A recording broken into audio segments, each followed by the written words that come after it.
Hi friends, Warren Buffett acquired Paytm stocks at an average price of roughly 1297 rupees, and today the Paytm stock is trading at 800 rupees per share. He is sitting at heavy losses. Paytm karo. He invested almost $300 million for a stake of roughly 2.6% at that time and still holds roughly 2.46% stake in the company, as you can see on my screen. What really puzzles me is that when a company that is consistently making losses, as you can see on my screen, why would a legendary investor like Warren Buffett will invest in such a company? In this video, I will tell you the story of the fall of Paytm as a stock, and also will show you details of what Ashnir Grover had to say about it, what Mr. Vijay Kedia had to say about it, and the future prospects of this stock. Vijay Shekhar Sharma founded Paytm back in 2010 as a mobile recharge company. You won't believe that. Paytm is much more than that today. Let me straight come to Paytm's IPO. That was the second largest IPO in the history of India's stock market. 18th November 2021, when the stock was first listed on the stock exchange. IPO worth rupees 8,300 crores and offer for sale for roughly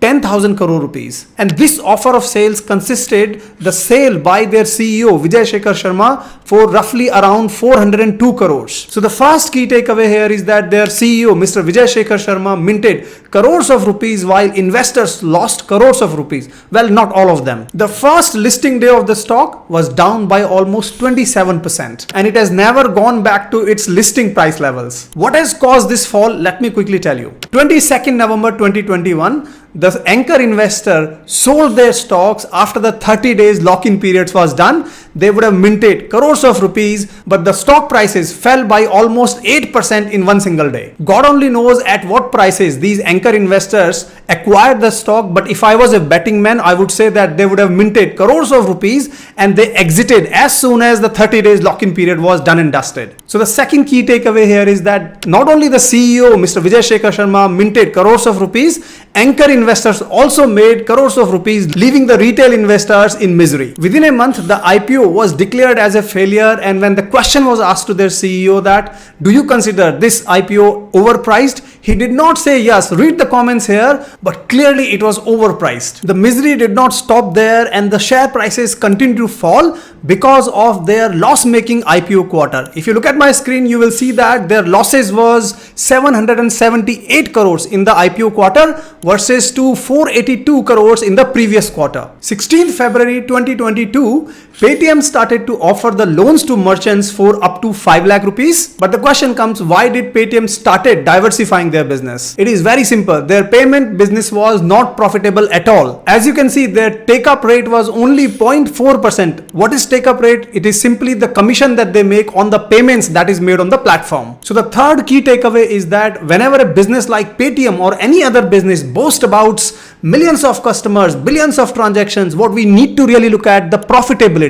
It is as simple as that. And then comes another screaming big news that their CEO Mr. Vijay Shekhar Sharma was getting ESOPs, employees stock options. The ESOPs that were granted to Vijay Shekhar Sharma was at around 3.2% of the stake of the company. And just to put this in context, he could exercise these stocks at a mere price of 9 rupees per share. Investors now started to ask this question, when will this company become profitable? And for this, Goldman Sachs projected that it is going to be at least fiscal year 2026. Meanwhile, the stock prices was continuing to fall and it came to roughly rupees 672, and the main reason here was that RBI banned the Paytm bank to onboard new customers. Apparently, during an IT audit, RBI found that the company was leaking some customer data to the Chinese firms, to which Paytm responded very quickly that we are not sharing any data with Chinese. In fact, the data is safe and secure. But by then, the damage was already done because the share prices were falling like a free flow rain. Irrespective of what was the truth, the point remains that RBI had imposed a ban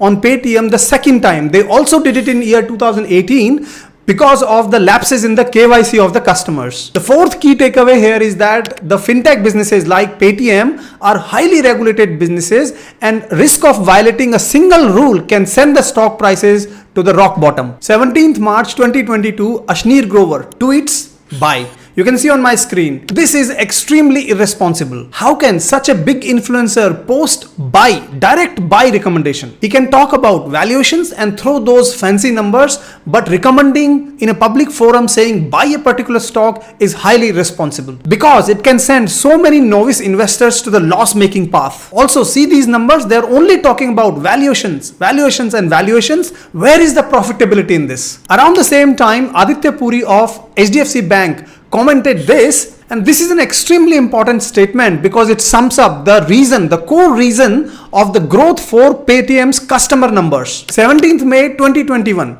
Investors start to lose the faith in the company and Jack Ma exits the company. The CEO Vijay Shekhar Sharma comes out in the public and makes a statement that the company will be profitable by September 2023. And in fact, he releases a letter to the shareholders that the company will be profitable and then only I will exercise my options, the stock options. He in fact releases a letter to the shareholders that his stock options will be vested only if the company becomes profitable. Desperate to make the company profitable, Paytm then enters into general insurance business. Also, they start charging convenience fee on their platform. 18th June 2022, another twist in the story. The CEO of the company starts to buy the shares from the market and he buys roughly 1,70,000 shares at an average price of roughly 647. This seems to be a very good business that you release your share to the public at 2,000 rupees and start to buy it back when the price has dropped to 647 levels. This is why precisely on 12th of August 2022,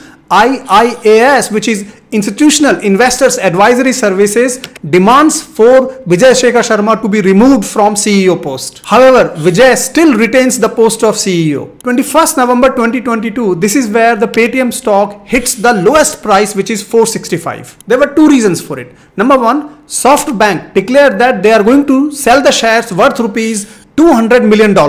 And the reason number two, announcement of Jio Financial Services has seen as a big threat to the company, therefore the stock prices fell to its lowest level. To sum it up, Paytm's IPO was declared the worst IPO not only in India, actually across the world. However, from November 2022, the stock has been rising and right now it is trading at a 800 rupees level. So what has caused this growth now? 9th December 2022, Paytm announced that they are going to buy back the shares and the maximum price they will go is up to 810 rupees per share. Reason number two, Paytm Payment Bank finally gets a clearance from RBI to operate. Reason number three, 7th of February 2023, the losses started to come down from roughly 778 crores to 392 crores for the quarter ended December 2022. Again, quarter 4 of 2022, the losses came down to roughly 168 crores from previous 392 crore rupees. On the back of the reduced losses, BofA Securities upgrade the rating and the stock prices goes up by almost 8%. Now comes the $1 million question. Will the share prices continue to grow further and is there an opportunity for us to invest any money? For that, the first consideration is when is this company actually likely to become profitable? For that, if I show you my screen, you will see that what analysts are predicting or estimating right now is that fiscal year 2024, their earning per share will still be in negative. While in fiscal year 2025, the earnings will go up in the positive first time, and also by the end of fiscal year 2026, we will see something like 20 rupees per share as positive earnings. The second factor is the risk associated with Paytm stock. What you will see on my screen is that SoftBank has been selling the stock consistently, and even on 18th of July they still hold roughly 10% of the stock. So there is a danger that whenever SoftBank sells the stocks, the price will come down heavily. The third key consideration is Jio Financial Services business proposition, and that is the biggest threat to Paytm's growth. And finally, Mr. Vijay Kedia sums it up beautifully. What he says is that I do not invest in shares where there is no predictability. I'm not interested in investing in stocks like Paytm and Zomato at any price. This is phenomenal. This is a really big statement, and to a great extent I support Mr. Vijay Kedia's comment here, because until this company becomes profitable, as an investor, I have more than 4,500 stocks on the stock exchange that I can explore and find out the profitable stocks. The intent of creating this video is not to defame anybody. It is my personal opinion backed by the research that I have done. please feel free to take your own positions. Also, I would love to create similar videos on LIC, the biggest IPO, as well as Zomato, which is very similar IPO which has failed badly. Let me know in the comments if you would like me to create similar videos. Also, you can consider joining my membership community, because that is where I drop comprehensive in-depth analysis on the stock market and also share some of my investment updates. I hope you enjoyed this video. I will see you in my next video. Until then, keep rocking.